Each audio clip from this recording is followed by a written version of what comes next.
Alors, chers parents, chers militants et sympathisants de la frappe, j'apprends avec beaucoup de tristesse ce matin la disparition de Daniel Capou, le père Capou, très connu pour ses taxis jaunes et bleus, entreprise qu'il a créée. Ensuite, ses enfants ont pris le relais.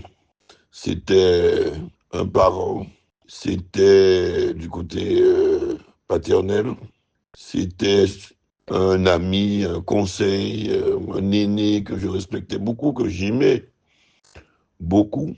Il a été aux côtés de Frédéric Jalton très tôt, de tous les combats, à ses côtés.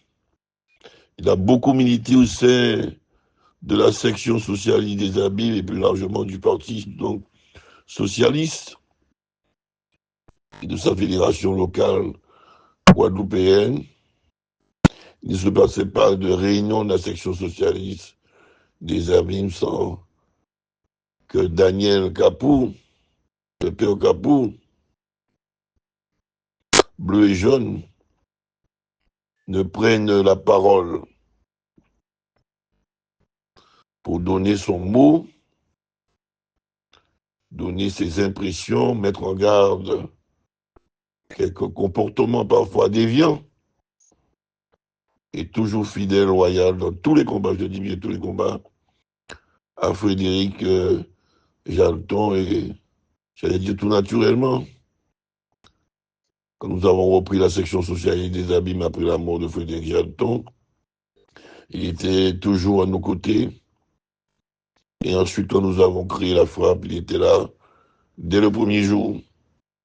Et il a toujours été à nos côtés, aux côtés de la frappe, aux côtés de son président, de tous les combats politiques, municipaux, cantonaux, départementaux, régionaux et même nationaux, pour défendre les valeurs progressistes qu'il incarnait, démocratiques, socialistes, humanistes.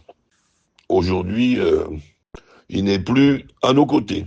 Mais le jaune et le bleu de ces voitures, de taxis, se retrouvent aujourd'hui avec des couleurs de la frappe, c'est pas un hasard.